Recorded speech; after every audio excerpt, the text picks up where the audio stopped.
Bismillah Rahman Rahim. Assalamu alaikum wa rahmatullahi wa barakatuh. So, we will be discussing the beam design now, all the length and all the data. Okay. Let's start our discussion after some people starts watching us.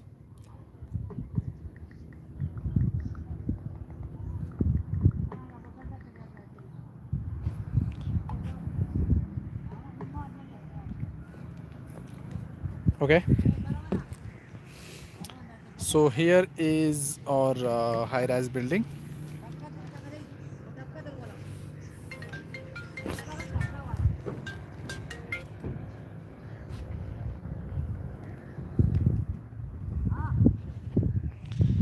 Okay, so this is a beam which has been downed, and the beam of a commercial building.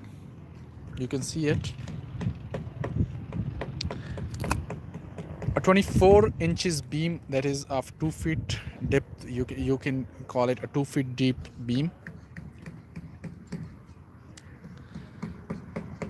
Okay, so today I wanted to discuss about the lap length of this beam, that how we will provide lap in this beam, or what will be the length of this lap. I have discussed it earlier and in too many times, but today I wanted to take questions from you as well. If you have any question, you can ask that here in discussion. Okay, so this is a lap. Okay, what does lap mean? Lap means when two steel bars join each other, then we have to provide uh, lap. Okay, and we have to join it by that lap. These days mechanical lap or the coupler lap are also in use, and coupler lap means those laps where coupler is used. Coupler is basically a section where this steel from this side and steel from this side are joined in that coupler. That is a little bit complicated and uneconomical these days in Asian countries because it's too cost and technical labor is needed to fix that. These currently we are using lap length which are normal. Okay.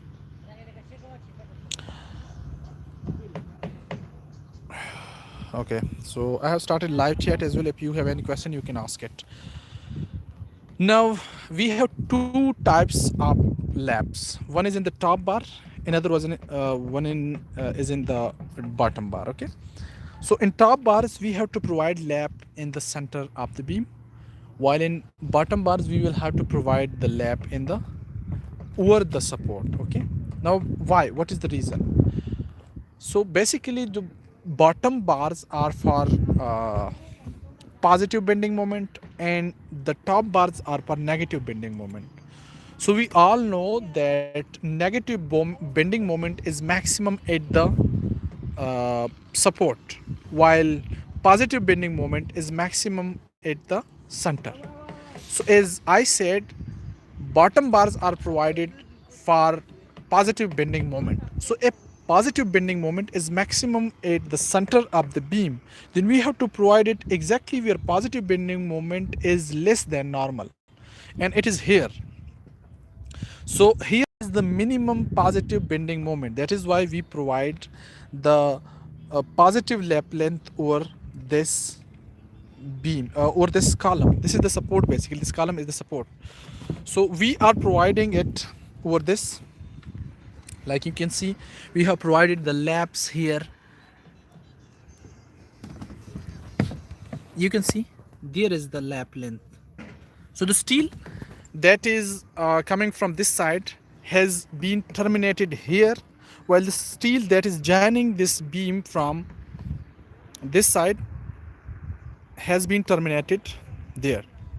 So as I said, the reason is because positive bending moment is minimum here, while the negative bending moment is maximum here. So we cannot provide the top bars lap over the support. We have to provide it exactly at the center because negative bending moment is minimum here. Okay, so we have provided it in the center. Now what will be the length of the lab?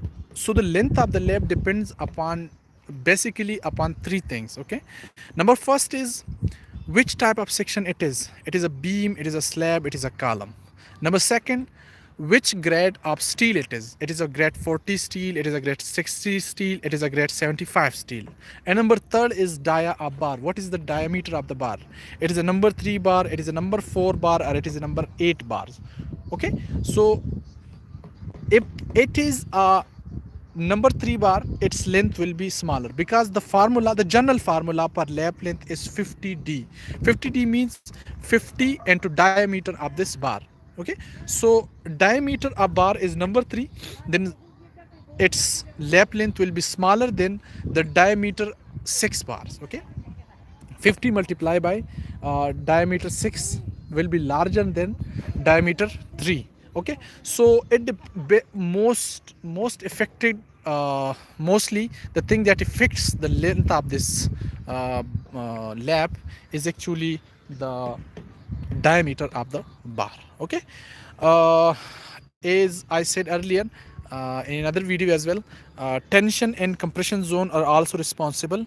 In tension zone we have to provide lap at 60 into d, while in compression zone we have to provide it at 45 into d.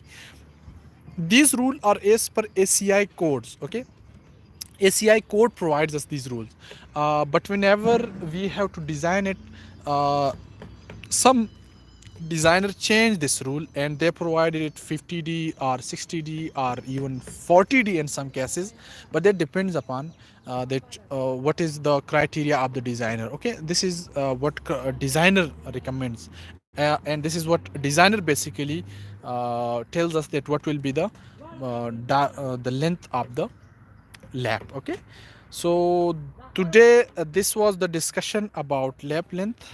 I just wanted to discuss it with you people. I think no one have any question. Is okay, why don't you use number 6 bar? You can use it, number 6 bar can be used, but we have provided number 6 number 8 bars because we wanted lesser, we had a lesser space. Now just look at this. If you use number 6 bars instead of number 8 bars, the area of the steel will be same. Like area of steel mean percentage of reinforcement will be same. Like if we are providing it 2% steel here, then 2% mean if you use number 8 bars you will have to provide 2 bars, but if you use number 6 bars you will have to provide 3 bars. So area of steel will remain same, so that doesn't mean anything. Like the question, you can say you can use number 6 bar, number 8 bars, or even number 5 bars, but that will increase the number of bars. So that is why we have used number 8 bars. Okay, just wanted to discuss it with you people. I hope so you would have understood these. If you have any question you can ask it in comments and I will be replying to your questions. Thank you. Allah Hafiz.